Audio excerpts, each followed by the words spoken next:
Assalamualaikum warahmatullahi wabarakatuh. Balik lagi bersama saya Akbar CK. Teman-teman, ini ada informasi yang sangat-sangat menarik ya. Bambang Tri, gerombolan terbaru trio RRT yang baru aja keluar dari penjara, mengaku menyerang Pak Jokowi itu agar dapat duit.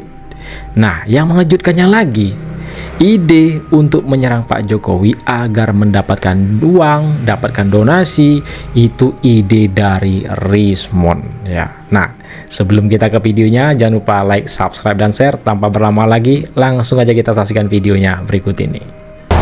Saya terima kasih sekali sama Rismon, saya diberi ide, Pak, pokoknya Pak Bambang Tri, supaya Pak Bambang Tri punya duit, itu nanti podcast dengan saya, dengan Sentara, lah di podcast yang dengan Pak Bambang Tri ini, kita cantumkan rekening orang yang mau donasi sama Bapak, gitu. Ternyata lumayan itu, jadi apa, lumayan, saya bisa bergerak, ujung-ujungnya ngemis. Karena praktis sekarang udah nggak ada penghasilan ya Pak. Minta donasi.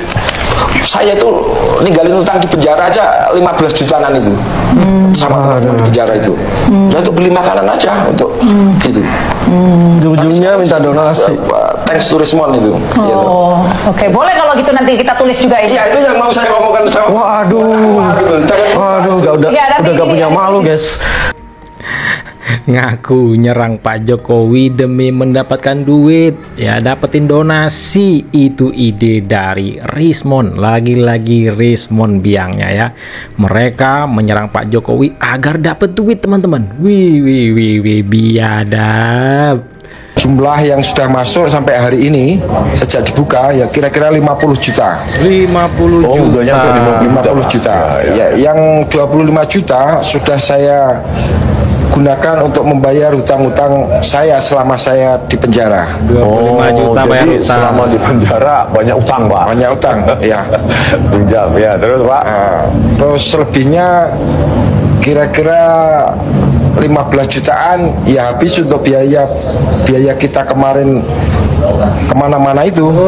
Kira-kira ketahuan ya. 15 jutaan ya habis untuk biaya kita kemarin kemana-mana itu. Pak Jokowi.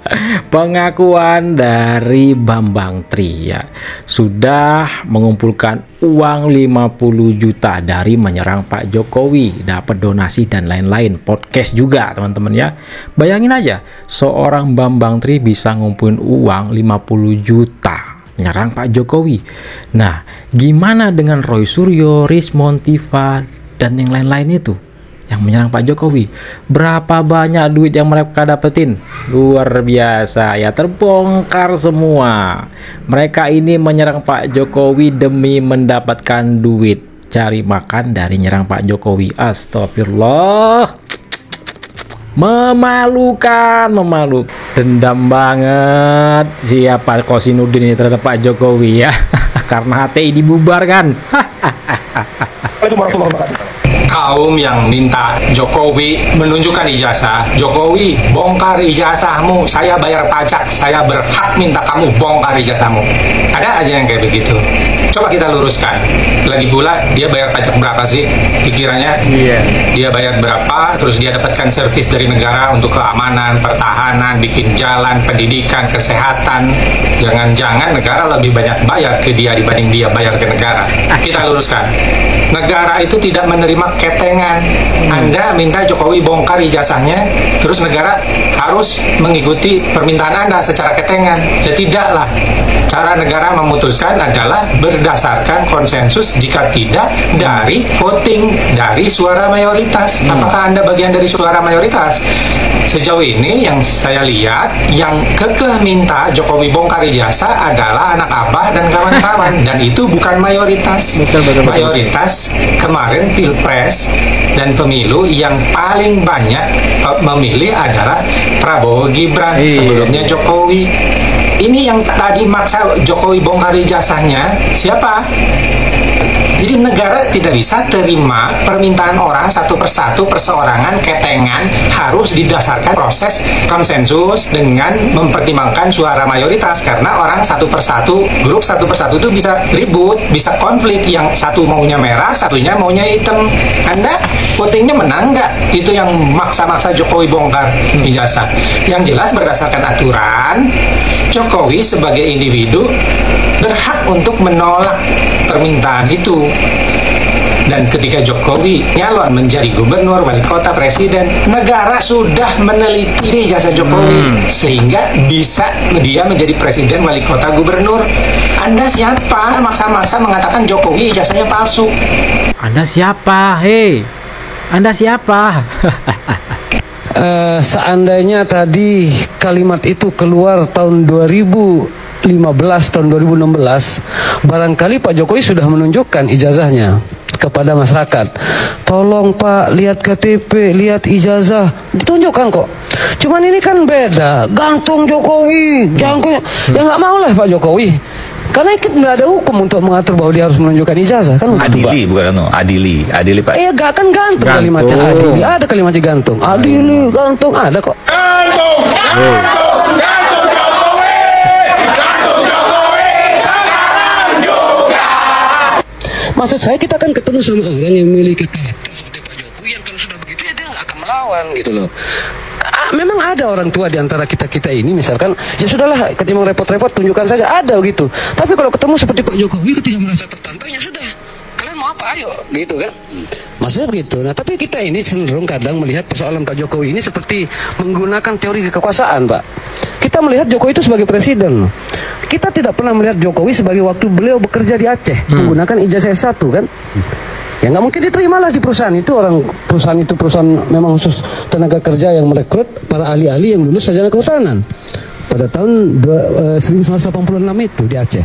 Terus waktu beliau wali kota, beliau kan menggunakan ijazah S1 UGM kan. Jaraknya hanya 70 kilo lah dari UGM dengan Solo. Kenapa nggak diserang pada saat itu? Nggak mungkin juga UGM itu tidak langsung menyikat Pak Jokowi pada saat itu. Orang menggunakan ijazah palsu kalau memang ada ijazah palsu. Betul. Jaraknya UGM sama Solo 70 kilo Pak. Membentang di semua baliho tulisannya Insinyur Jokowi bersama FX Rudi kan. Iya. Nggak mungkin nanti ditegur sama UGM. Jokowi siapa sih tahun 2005-2004 itu waktu mencalon wali kota? Tidak ada apa-apanya. Anak presiden bukan, anak jenderal bukan. Disikat dia kalau mau main-main sama UGM. UGM kampus institusi besar. Tapi kan kita cenderung membahas Jokowi hari ini dengan teori kekuasaan tadi. Seolah-olah Jokowi mampu mengendalikan pengadilan, mampu mengendalikan polisi. Masuk Bareskrim dicuriga. Masuk pengadilan nanti, pengadilan dicuriga. Pak Surya bilang tiba-tiba kita ke internasional. Pak, jangan juga Bapak seperti pemain Korea, seolah-olah merasa paling tersakiti. Saya juga dipanggil ini 4 di Polres sampai ke Mabes loh. Sama-sama kita ini, tapi nggak pernah saya teriak-teriak. Ini NKRI, ini negara kita. Mau kemana kita ke Amerika?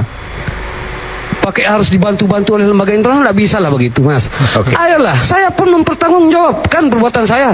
Saya tidak setuju dengan kalimat bahwa si kambing hitam kan terus saya akan dikorbankan oleh Pak Suryo. Dan Anda tidak menarik apapun apa yang Anda sampaikan di X di media sosial. Nggak pernah saya bertanggungjawabkan lah batin. Saya enak-enaknya ngomong dibubarkan aja polisi lah, siapa kamu? Sok bang mulutmu tuh ngomong kayak seperti hampir ngomong seperti tak punya sekolah kamu. Itu ngomong orang yang dari SLB, sekolah luar biasa itu. Karena tidak beradab. Sedangkan yang namanya sekelas Profesor Sulistyo yang terkenal secara internasional merasa miris dan merasa tidak enak mendengarkan bahasa daripada Rismon ini ya. Dan saya anggap ini juga tidak mendidik dan tidak manusiawi dan tidak beradab, tapi lebih adab.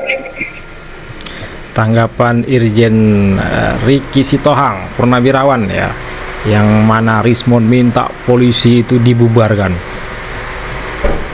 Yang jadi kekecewaan saya ini sebagai purnawirawan Polri dan juga termasuk purnawirawan yang lain itu tidak merasa kesal, jongkol, kecewa, marah karena Pak Sudam masuk kepada pokok permasalahan integritas, kredibilitas, kapabilitas sistem kerja institusi Polri yang diinjak-injak, dihinakan oleh seorang Rismon yang kita tidak tahu dari mana ujung limbahnya, akibatnya apa, perbuatannya juga kita tidak tahu. PSB dilakukan terbaik untuk negara ini, tapi enak-enaknya memperandakan daripada Polri ini. Yang jadi pertanyaan saya, para jenderal-jenderal yang ada di sana, apakah kalian nggak malu diperlakukan kayak gini? Apakah Pak Tito Karnavian tidak malu diperlakukan kayak gini? Apakah Pak Listio ini tidak malu? Apa jenderal yang lain tidak malu? Kok tidak ada langkah, kok didiamkan saja? Saya merasa kecewa dengan segala apa yang dilakukan oleh yang bersangkutan, termasuk purnawiran yang lain. Saya juga nggak ngerti, kita ada berkoordinasi, jangan-jangan nanti para pimpinan Polri akan mendatangi Mabes Polri nanti, minta pertanggungjawaban dari para Bapak Kapolri. Ini juga berkali-kali, bukan kali, 2 kali. Jangan dibiarkan orang seperti kayak gini. Harga diri institusi, harga diri baju. Kita memang pelayan masyarakat, tapi bukan seenak-enaknya menginjak harga diri kita. Lama-lama nanti martabat harga diri beribrata, sudah nggak ada lagi. Kalau saya dulu masih aktif, saya nggak ada urusan, saya kejar itu orang itu. Itu sudah menyangkut akan martabat institusi loh. Ingat beribratamu, ingat catur prasyamu. Harga diri daripada institusi, jangan dirobek-robek siapapun. Kita capek berjuang di polisian ini, tapi kok dilakukan seenak-enaknya dengan seorang Rismon yang tidak ada apa-apanya. Siapa dia? Jangan didiamkan. Yang berkuar-kuar dia aja yang ngomong kesenak perutnya aja. Orang awam aja bisa memahami kok, bukti permulaan sudah cukup kok. Kenapa lama-lama? Ada apa ini? Orang awam aja tahu kok. Orang awam aja geram. Udah jengkel tuh.